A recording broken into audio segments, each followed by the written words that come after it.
Hi guys welcome to the day 5 ఫోన్ని కంట్రోల్గా use చేస్తూ study and work మీద concentration చేయడం ఇలా.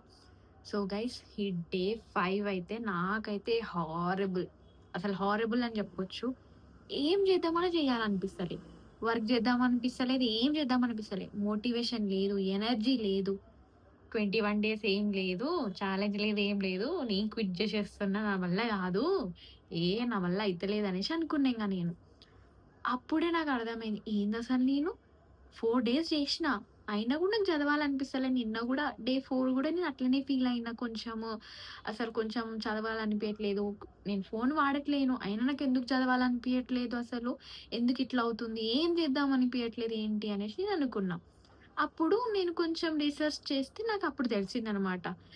ఇది నార్మలే అనేసి. అంటే బ్రెయిన్ హై స్టిమ్యులేషన్‌ని తీసేస్తుందనమాట. అంటే మనం ఇన్ని రోజులు హై స్టిమ్యులేషన్స్ అంటే ఏంటివి? మనకి ఇన్‌స్టాగ్రామ్ అంటే ఆ ఇన్‌స్టాగ్రామ్ చూడాలనే ఫీలింగ్ రావటం. నోటిఫికేషన్స్ రాగానే నోటిఫికేషన్స్ చూడాలనిపించటం. ఇయి అన్నీ హై స్టిమ్యులేషన్స్ గదా! ఇప్పుడదంతా తీసేస్తుందనమాట స్లోగా. సో, అందువల్ల మనకి ఈ లో ఫీలింగ్ అనేదైతే వస్తుందనమాట మనకి.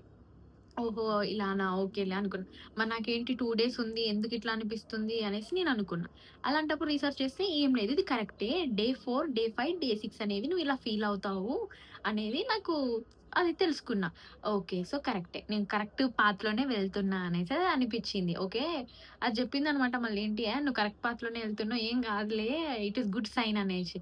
ఓకే. నేనప్పుడు అర్థం చేసుకున్నాననమాట. ఓకే. ఇప్పుడు నేను జిమ్‌కెళ్ళాననుకోండి ఫస్ట్ 2 డేస్ మంచి ఎనర్జీగానే ఎళ్తా. నేను జిమ్‌కెళ్తున్నా అన్నట్టుగా. కానీ డే 3 వచ్చేసరికి కొంచెం క్రాంప్స్ వస్తూ ఉంటాయి. కొంచెం పెయిన్స్ వస్తూ ఉంటాయి. ఇంకా ఇది వస్తుంది గదా!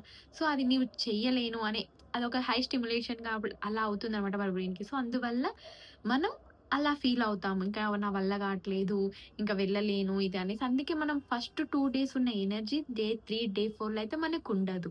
సో, అదే అనమాట. ఇది దానికి బిహైండ్ ద సైన్స్ ఇది ఉంటుందనమాట మనకి. బ్రెయిన్ హై డోపమైన్ స్టిమ్యులేషన్స్ వల్ల అది తీసేస్తుండడం వల్ల మనకి ఎక్కువ ఇది చేయలేమనమాట థర్డ్ డే నుంచి. So, that is good. Okay. But మనకి ఆ పెయిన్స్, ఆ క్రాంప్స్ వస్తున్నాయంటేనే మీరు కనిపించాల్సిందేంటి?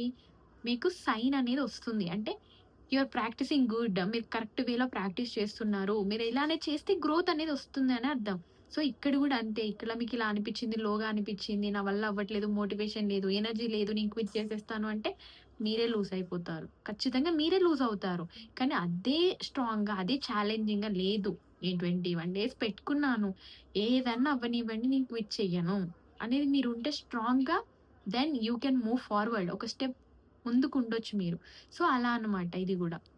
సో, నేను గూడా అలానే ఓకే. ఇంకా అనేసి మళ్ళీ నాకెప్పుడు మంచిగా కాన్సంట్రేషన్ ఒస్తదనంటే మీకు డే 7 నుంచి ఒక క్లారిటీ అనేది ఒచ్చేస్తుంది. క్లారిటీ స్టార్ట్ అవుతుంది అనేసైతే నేను తెలుసుకున్నా.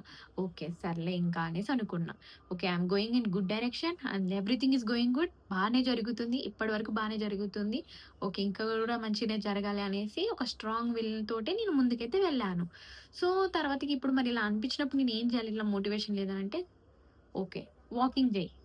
వాకింగ్ చేయండి. మంచిగా ప్రశాంతంగా కూర్చోండి. But no phone, no music, no nothing.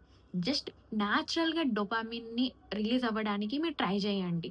అంతే. మళ్ళీ ఫోన్ మీరిట్లా ఇన్నారనుకోండి దానికి అడిక్ట్ అయిపోతారు గదా మీరు. సో, అలా కాకుండా న్యాచురల్ డోపామైన్. నాకు స్టడీ అంటేనే ఇష్టము. ఇప్పుడు నేను ఈ చాప్టర్ కంప్లీట్ చేసేసాననుకోండి, రేపు క్లాస్‌లోకెళ్ళగానే నేనే ఫస్ట్ ఆన్సర్ ఇస్తాను. సో, అప్పుడు మేడమ్ గూడా నన్ను ఇంప్రెస్ చేస్తుంది. ఇంప్రెస్ అవుతారు అన్నట్టుగా మీరు అలా ఫీల్ అవ్వండి.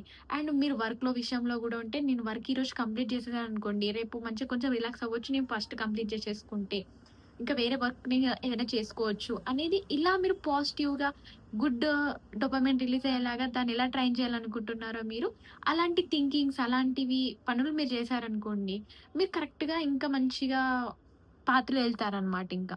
సో, ఇలా నేను గూడా ఇలానే చేశాను. నేను ఏం చేశాను ఇట్లా 15 మినిట్స్, 20 మినిట్స్ అయితే నేచురల్ డోపమైన్‌ని ఇట్లా ప్రొడ్యూస్ చేయడానికి ట్రై చేశాననమాట.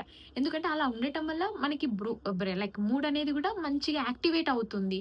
మన కాన్సంట్రేషన్ అనేది గూడా పెరుగుతుంది. మంచిగా ఇలా అవుతుందనేసి నేను గూడా మంచిగా అట్లనే ట్రై చేశాను. జస్ట్ నేనైతే కూర్చొని ఓకే. నేను ఈ టాస్క్ కంప్లీట్ చేసేసుకుంటే నేను వేరే స్కిల్స్ గూడా నేర్చుకోవచ్చు. ఆ స్కిల్స్ నేర్చుకుంటే నాకు మళ్ళీ ఇంకా మంచి ప్యాకేజెస్ ఒస్తాయి. మంచి నేను స్కిల్స్‌లో ముందుండగలుగుతాను. ఇంకో 4 మెంబర్స్‌తో పోల్చుకుంటే నేనే ఫస్ట్ ఉంటాను అనే థింకింగ్‌తో నేనైతే ఫార్వర్డ్ ఎళ్ళాను. So, it worked me well, well, well. మంచి వర్క్ ఉంది. నేను అన్ని స్కిల్స్ కూడా ఇట్లా మంచిగా నేర్చుకోగలిగాను. దేనికంటే దానికి టైం గూడా ఉండేది నాకు. మంచిగా ఉండేదన్నమాట. సో, ఇలా. సో, మీరు గూడా ఈ డే 5 రోజు బ్రెయిన్ ఫాగ్ ఫీల్ అయ్యారా? ఫీల్ అవుతే ఎన్ని డేస్ ఫీల్ అయ్యారు? మీరు గూడా ఏం రిజల్యూషన్స్ తీసుకున్నారు అలా ఫీల్ అయినప్పుడు అనేది నాకు కామెంట్ చేయండి. నా కామెంట్స్ ఖచ్చితంగా చూస్తాను. మీకు రిప్లై ఇస్తాను. బాయ్.